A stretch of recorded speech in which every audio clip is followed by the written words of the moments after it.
Todos ustedes ay bagal-bagal, ang kubad-kubad, usad pagong. Wala na bang ibibilis tong pabor? Parang isang dekada na tayo naglalayag sa sobrang bagal.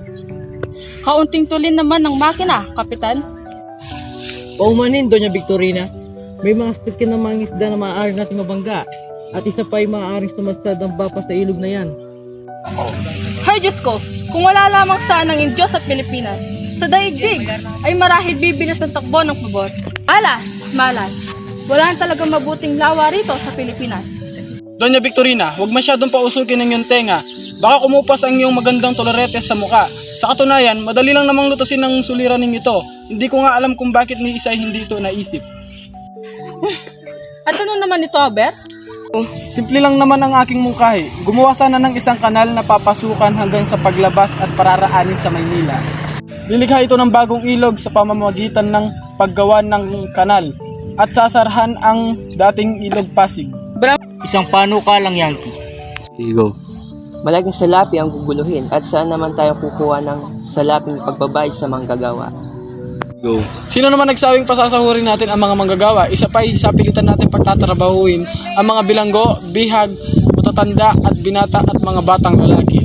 Subalit ang iyong mungkahi ay maaaring magdulot ng himagsik. Himagsikan? Haha! Naghimagsik ba ang mga taga-Hipto nang buuin nila ang pyramid? Ang mga Hudyo laban kay Tito naghimagsik ba? Ngunit hindi taga-Hipto ni hindi Hudyo ang iyong kaisang tigre. Don Custodio, malayo na ang panahong iyong tinutukoy. Ang Pilipinas ngayon ay iba na sa Pilipinas noon. Paniguradong hindi na sila maghihimagsik kahit nabigyan sila ng maraming trabaho o patawan ng malaking buwis. Yan. Naalala ko lang, naikwento sa akin ni Padre Salvi na ang bahay at pagamutan sa Los Baños ay naitayo sa ganoong pamamaraan. Ano ba ang iyong pinagsasabi? Hindi mo ba?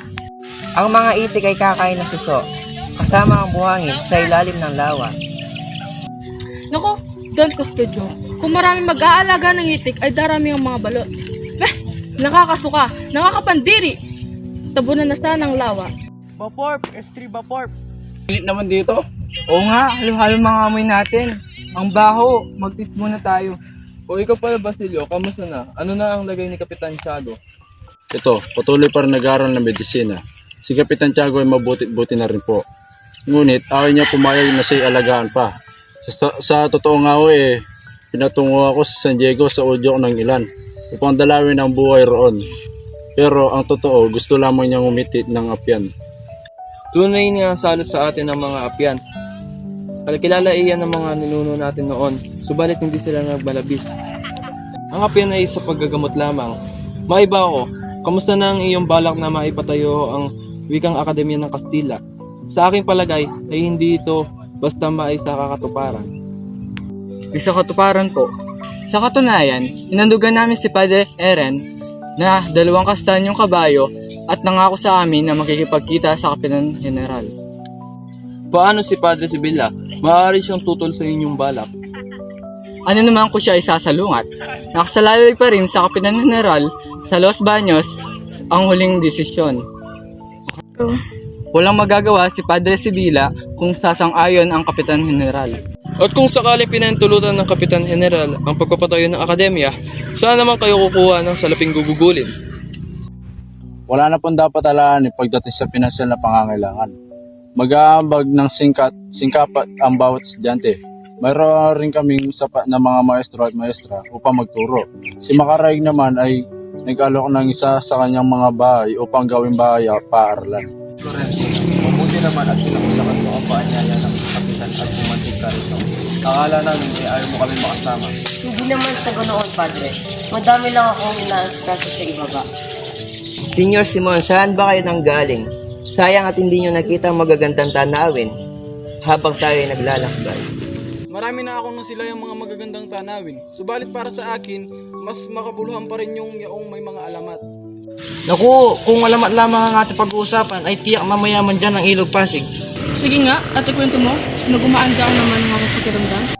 Sinasabi sa malapad na batong iyan ay isang batong buhay.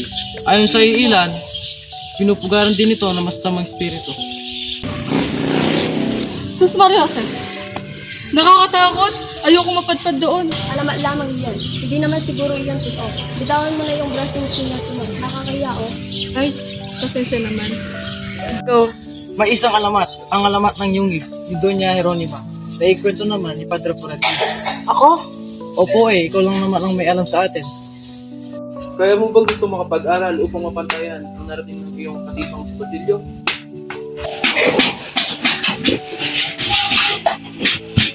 Mukhang marami-rami yung inaani. Pero ma, sumasobra na. Kailangan kong pangalagaan kung ano naghirapan ko. Go. Marami nga, subalit.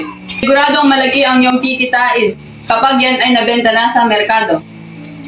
Marami ang mga tinani, subalit napakalaking buwis naman ang sinisingil ng mga praile sa akin. Magandang umaga mga anak. Magandang umaga rin naman. Palagay mo na lang lumalaki ang mga buhay at dumating ang mga kamag-anak upang lamunin na yung pinaghirapan.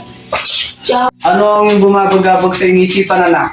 Mo kuya, nais ko rin makapag-aral sa Maynila, katulad mo. Pero hindi naman sapat ang kinikita ni Ama sa kanyang mga ani. Kaya gusto mo ba makapag-aral upang mapantayan ang narating ng iyong si Basilio? Siyempre, isa pa yon. Gusto ko namang maging isang karapat-dapat na babae para sa kanya. Isa pa, nais ko rin makatulong kay Ama, sa iyo at kay Lolo. Anak, magtimpi ka. Wala akong mapapala kung palabanin mo sila. En el nombre del Padre, y del Hijo, y del Espíritu Santo. Amen. El Enobre. Ano ba naman yan, Julie? Ni magantanda, hindi ka marunong. Pasensya na po. Anong pasyensya? Ulitin mo na mabilis sa sasabihin ko. En el nombre del Padre, y del Hijo, y del Espíritu Santo. Amen. El Enobre de Padre. Ano ba yan? Ulit-ulit na lang tayo, ha? Ano ba yan? Nakakailang ulit na tayo. Pasensya na po, hermana. Hindi po kasi naituro ni Ama noong bata pa kami. Ayan, kaya puro kasamaan dumarating sa inyong bahay. Walang pananalig sa Diyos. Mga pamilya hindi marunong mag-isay. Paumani, hermana. Pangako mag-aaral na ako sa pagdarasal. Aba, dapat lang.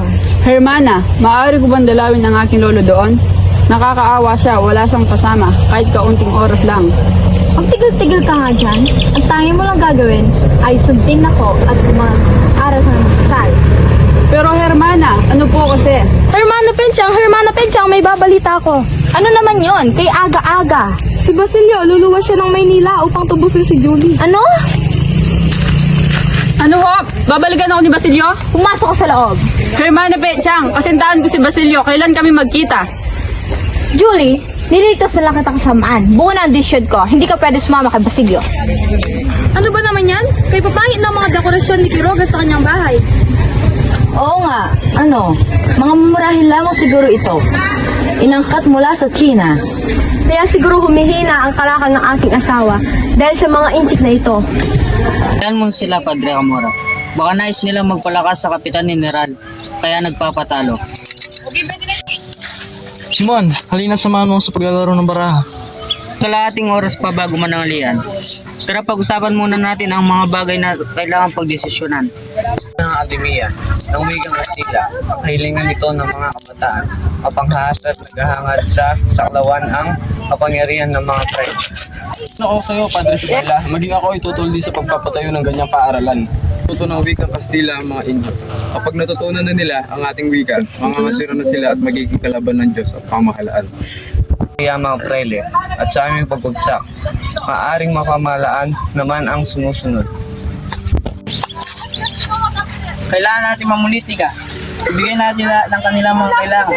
Tingnan nyo, mas marami sila kaysa sa atin. Kailangan natin sila, pero hindi tayo kailangan. Di dapat ipatayo ang paaralan na yan. Mick, hindi nyo ba alam na narito pa ako? Parang awan nyo naman. Kumain po kayo kahit kaunting ikot lamang ng sabaw.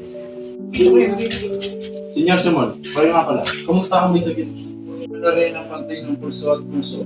Ako na rin kumain ni Kapitan Tiago, kaawa-awa. Paalagay ng kanyang kalusugan. Nakalata na ng laso ng buong kanyang katawan. Maalis niya mamatayan mga oras. Gano'n ng Pilipinas. Gabi na siyang gumigising na walang ilaw.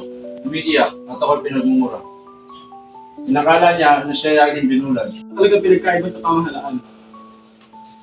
Basilio, makinig ka. Walang sandali ang dapat na masayang. Hindi mo binubulat ang mga aklat na ibinigay ko sa iyo. Wala ka malasakit sa iyong bayan.